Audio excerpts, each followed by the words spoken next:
Swamiji, thank you very much for teaching me this new song and ceremony for birthday, which is different than what I knew, and it's in Sanskrit, which is a very ancient tongue. And now I have a few questions for you. Yes. First one is, what should we celebrate a birthday ceremony? Why should you celebrate the birthday ceremony? Birth is a very important thing. Nobody knows where from he has come to this world, but when somebody is born, he has to pass through certain rules, regulations, certain education, certain discipline to build himself up. There is a purpose for birth. The main thing is here. For human birth, there is a purpose. The purpose is to realize oneself, to know the truth, to know the eternity, from where all consciousness come, all beings come. As a river flows down from the mountain and goes to ocean, exactly in the same way, every day we are flowing towards that inner knowledge and eternal consciousness. So birth is a very important thing.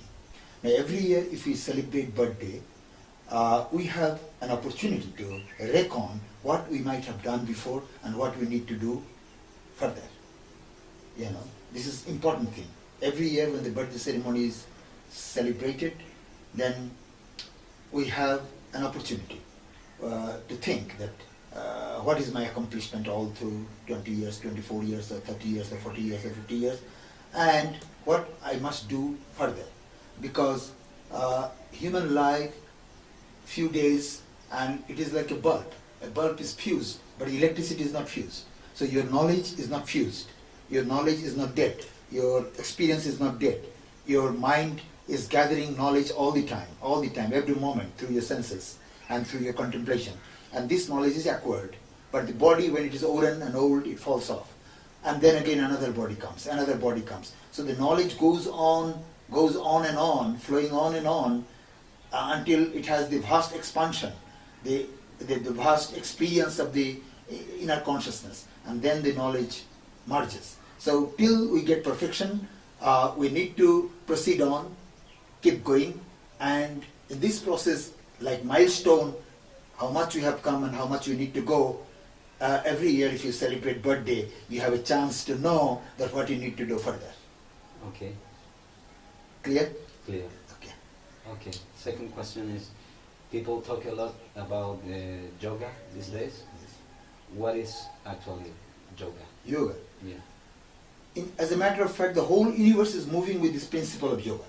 But you have to combine, two things are combined, then third thing comes. Two things are combined, fourth thing. Yoga means combination, to combine, combine.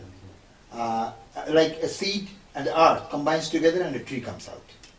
The fruit and the earth combines together and another tree comes out. So a man and woman goes and another thing comes out.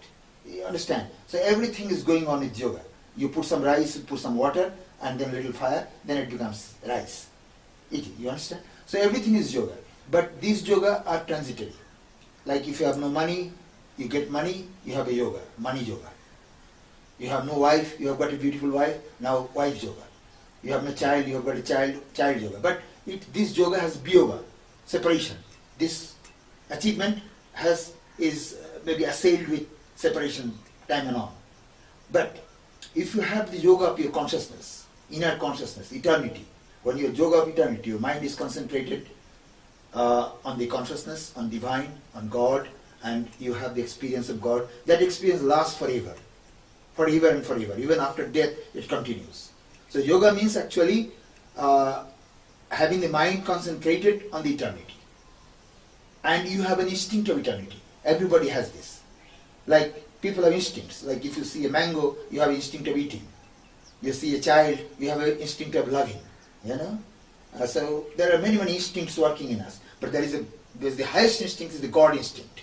Brahma instinct, it is called. Supreme instinct. If that instinct rouses, then there's ecstasy, joy, eternal happiness, unbelievable happiness, super sensuous happiness. To attain this super sensuous joy, which is indestructible, is called yoga. Okay. For that, you need purification.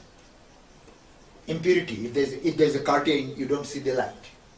If the window is closed, you don't see the air. You don't get the air. The window is open and the air comes. When your mind is purified from all worldly impurities, automatically you have the connection with God. And that connection with God is the real yoga. For that you need to practice many, many kinds of yogas. Karma yoga, through action, pure action, selfless action. Raja yoga, from concentration, pure concentration. Bhakti yoga, praying and worshipping. Jnana yoga, discussing as we are doing now. Discussion of right thing. Then Abhava yoga, making the mind completely empty. Then Maha yoga, thinking that everything is permeated with consciousness and God. God, without supreme consciousness, nothing is existing. So that is Maha yoga. So there are many, many forms of yoga discovered by the ancient Hindu sages, in order to make a person completely pure, physically fit, mentally concentrated, intellectually clear, and spiritually elevated, and love and service. You understand? That way, all people, in the course of time, all people have to realize the supreme consciousness in order to achieve perfection. So perfection is the goal, and perfection can be achieved through yoga. Okay, the last question is, everybody is looking for happiness. Is yoga helpful to get happiness, or is there any other way to achieve that? Well, there are many ways for happiness, but there is no way for peace. There are many ways for happiness, right from drinking, going to bar, dancing, earning money, taking pleasure, traveling, so many kinds of things, and good food, palatable food, soft bed, cushion, all these are happiness. But happiness is not lasting. It comes and goes. It comes and goes. The real happiness comes from the soul. The soul happiness is lasting. But the body happiness, senses happiness, the happiness is not lasting. So you are talking about peace, lasting peace. Is there any lasting peace in any other thing or in the yoga? I should say, if I am to say it very candidly, honestly, I should say there is no other way. There is no other way except spiritual yoga. No other way. No other way. You can have yoga, I told you, there is money yoga, there is many other yogas, they are material. It's only gain, it's a fortune, gaining fortune. But this mundane fortune can never make a person perpetually happy, long happiness, steady happiness. So for steady happiness, he has to have concentration of mind. Concentration, and he has to have that concentration, practice meditation every day, and meditation means connecting oneself with the eternity, the divine, the consciousness, pure consciousness. And when one connects himself with that, then he feels a different kind of experience. He has a different kind of experience. That experience is an experience of peace, pure peace. It is not dependent on anything, not on television, not on anything, not any mundane thing, not any sensual thing, but it's beyond sense, beyond mind, beyond even intelligence. Intelligence also doesn't work here, no? The quabble of intelligence, the restlessness of intelligence, the roaming about of mind, nothing happens there. It is perfect, tranquil, like the eternal space, like the sky, vastness, eternity. Whole universe is within it, and the universe vanishes, and there exists one entity, no two, and that entity is experienced, and that is the real peace. That is what a human being is seeking. Not all people are capable to do it because they don't practice it. They don't give much time to it. They give time for money, they give time for this, they give time for pleasure here and there, but they don't give enough time for this. And it needs enough time. It needs enough time. So I think peace, there's no other way for attaining peace except yoga, and everybody's soul is seeking this yoga. Even the worst people, those who are bandits, they also seek yoga, at rest for a while, Mind is restless, a rest for a while. But this is the real rest, and for this one has to work. And you may ask that, well, for eating we don't have to learn a lot, for sleeping we don't have to learn a lot, but why we need to learn a lot about this yoga? It is because the water, when goes down, it doesn't take much effort, By gravitation it goes down. But if you were to push the water up, then you need some special effort. So consciousness goes down towards senses, towards the world, because it is used for hundreds of years, thousands of years. So it goes easily towards the world, towards the senses, but to take it upward towards the eternity consciousness, you need certain discipline, certain training. And when you achieve this, you are an emperor. You are the real emperor of the world. You understand? That is why almost all the yogis, in Indian subcontinent, they call the yogis Maharaj.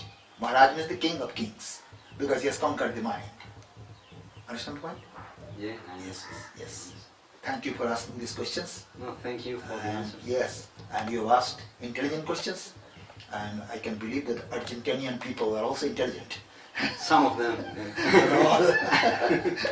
Yes, anyway. Okay. So this is need for everybody. This is a need for every human being. There's no geographical barrier for it.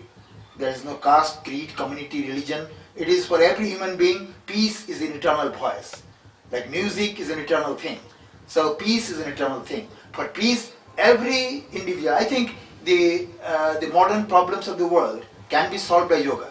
So there are some religious conflicts, there are some political conflicts, there are some exploitations. One tried to dominate others, another tried to dominate others. All these things can be balanced, can be brought to a common platform of humanity by yoga. Yoga develops humanity naturally. It's a natural way of developing human potentialities that are there in a person, So that is the end. And you don't need something outside. No, nothing. That is one interesting thing. You don't need money, you don't need a big building, you don't have a big position, you don't have to have a big educational degrees or anything. You only have to have a faith. And you have to respect for yourself, and you have to respect to the divine. You respect yourself. You need a guru? You need a guru. You need a guru. Everything is easier with a guru. With a guru is easier. But without guru, if you don't find a guru, you can practice.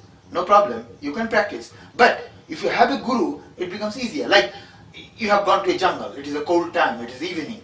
And you need to collect wood and light a fire. But instead somebody had a fire already lighted. Okay. You don't have to work and you can go there. The guru has done a lot.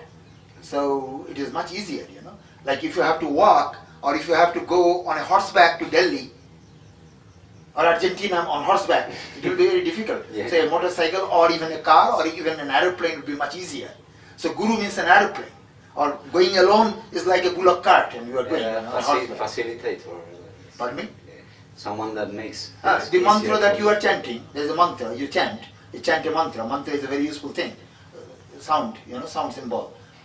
But if it is made, realized by a guru, the meaning of the mantra, and he gives you, it becomes much more powerful. Like if you want to learn music, you can learn music by yourself. But if there is an expert musician guides you, it is all the fire. The fire is trying to light itself, but if you blow it, it lights faster. Okay. So yoga is revolutionizing yourself. Okay. I have another question about that. Can I ask? Yes, sure.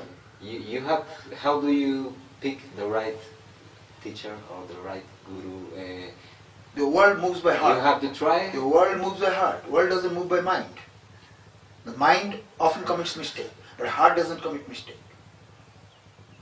If you are seeking from the heart, you will have a guru, and your heart will say, "Oh, this is the right guru." But if you are too much confused and too much